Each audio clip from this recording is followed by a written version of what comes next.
Spider-Man 2018 is just pure perfection. I played it after playing the part 2, and I think it was a good thing that I played part 2 before the first game, as it allowed me to enjoy part 2 without drawing comparisons with part 1, because part 2 is actually really weak in comparison to the first game. And yes, I'm saying this despite of the fact that I absolutely loved part 2. In fact, I played part 1 because I loved part 2. I knew the first game had better story and stuff. I had seen videos about the first game and how people absolutely loved it, but I was not expecting the first title to be this superior to the second game. I was actually caught off guard by the difference in the quality of the two games. The story is just mind blowing in the first one, and it's not just because it's a really emotional one, really well done one, but also because of the pacing. There was not a single dull moment in the entire story, which was just amazing, something that I cannot say about Spider Man 2. I've really struggled to find time to do videos in the recent past, but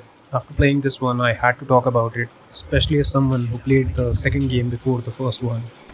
Because playing this one changed my opinions on the second game quite a bit. I still think that Spider Man 2 is a must play title, but Spider-Man Remastered or 2018 is the best superhero game out there, in my opinion. My favorite superhero game of all time was Batman Arkham Knight and actually the entire Arkham series. But after I played Spider-Man 2, it was tied with the Arkham series as my favorite superhero game or games of all time. But now, there is one game that has an edge over all of them, and it is Spider-Man 2018. This game is just absolute perfection, no dull moments, perfect boss fights, nothing annoying like Spider-Man 2 where the health bar keeps refilling and you have to defeat the same boss again and again, which becomes really tedious. The story and characters are so well done. They are grounded in reality. On one hand, Peter is a superhero, he's the Spider-Man, but on the other hand, he's struggling to pay his rent, he's having a really tough time financially, and he's also struggling with his love life and whatnot. Aunt May is the only sunshine in his life. Her character has a really deep impact on the story and is just so beautifully done.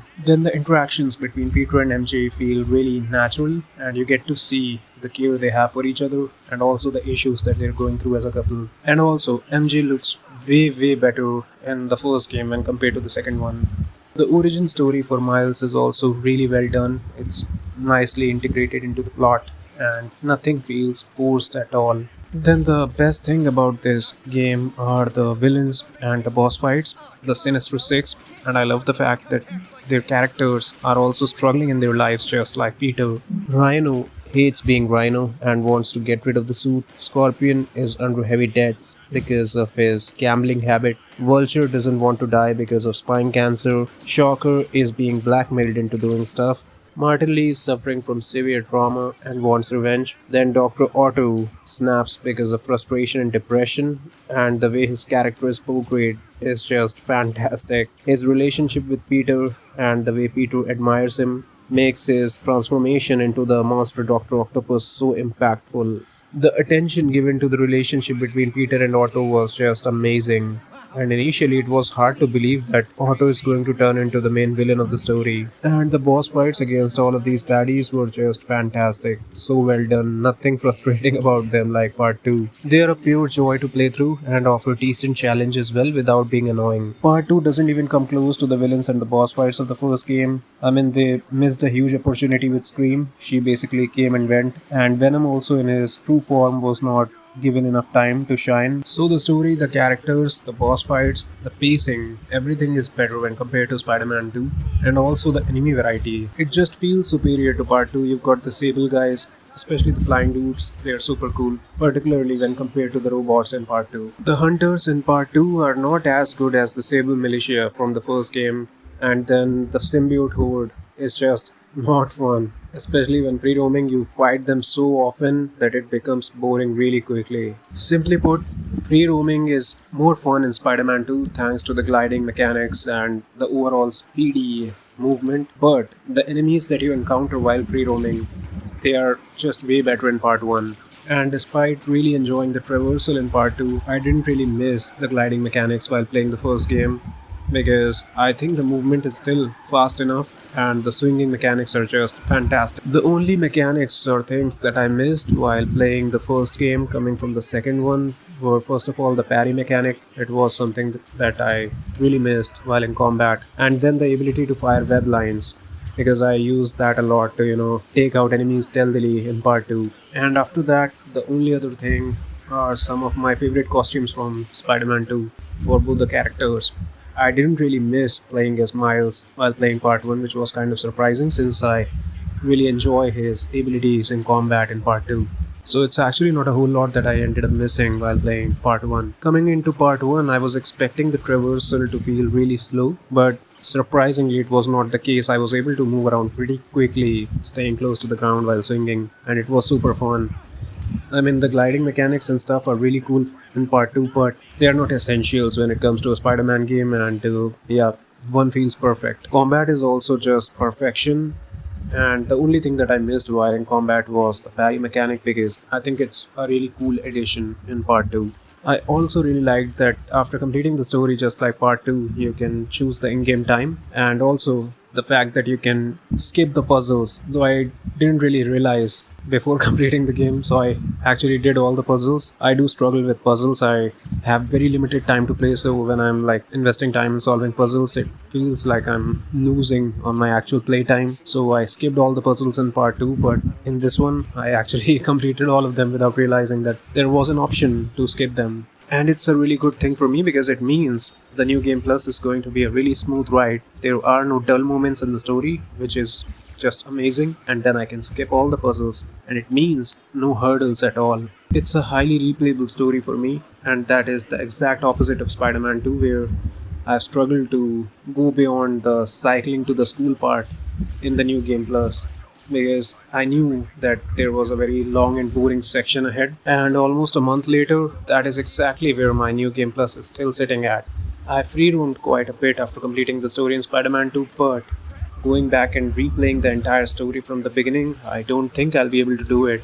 And in the case of Spider Man Remastered, I know that I can sail through this story at least twice again without any issues, because it is just that good. Perfect pacing, awesome boss fights, fantastic story. And honestly, I think I prefer the look of the first game to the second one as well. It looks awesome in my opinion. Not that the second game looks bad, but the visual style of the first game is something that I personally like more than the second one. After playing both the games, the things that I liked across the two titles are, first of all, Martin Lee's character arc. It was just fantastic, really well done. He's an amazing character in my opinion, and the way they portrayed Norman Osborn was also really cool, and I'm really interested to see what happens to his character in part 3 whenever it comes out. And I'm honestly kind of surprised after the perfection that was Spider-Man 2018. How can they mess up so bad with the second game? Because they did take a step forward in traversal and combat also to a degree, but then they took multiple steps backwards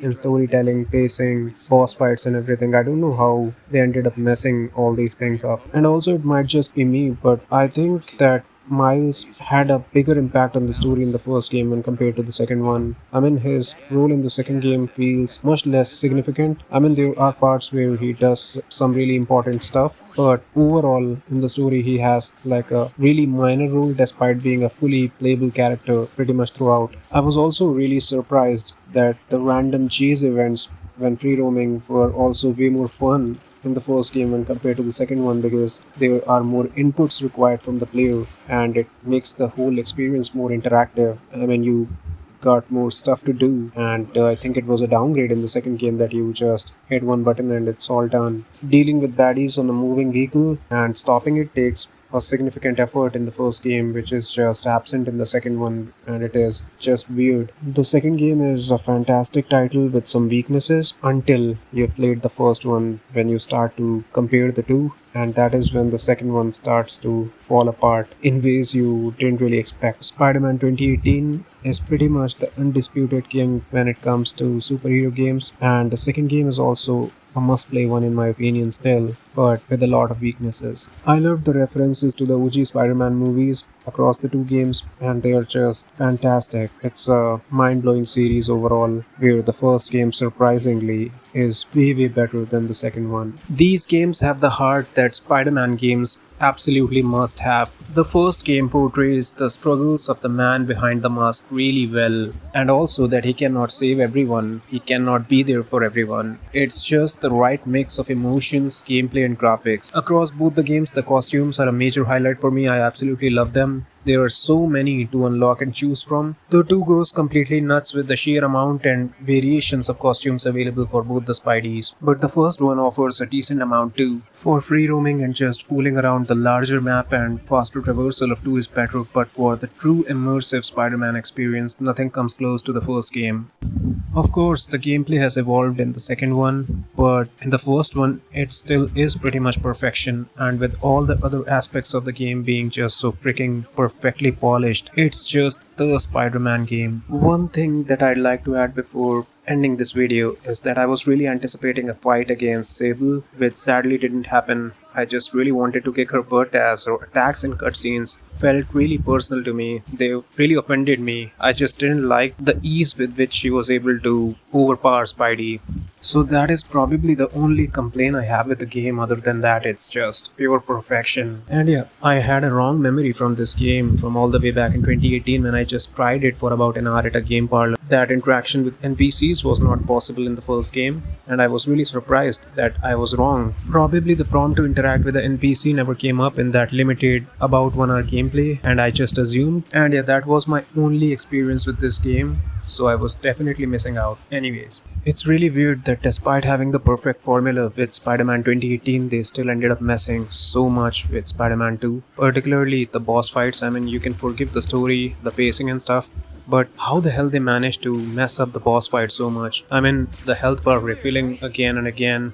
Where the hell did that come from? After playing the first game, the negatives of the second one are way too obvious to me. It's really hard to overlook when things start to move backwards, but still, both the games fall in the must play category in my opinion. Just that one of them is a legendary title and the other one is just a good Spider-Man game. The games do an amazing job of making you feel like Spider-Man. At the end of all of it, I'm really happy that I played the second game before the first one. Don't forget to leave a like. See you in the next one. Peace out.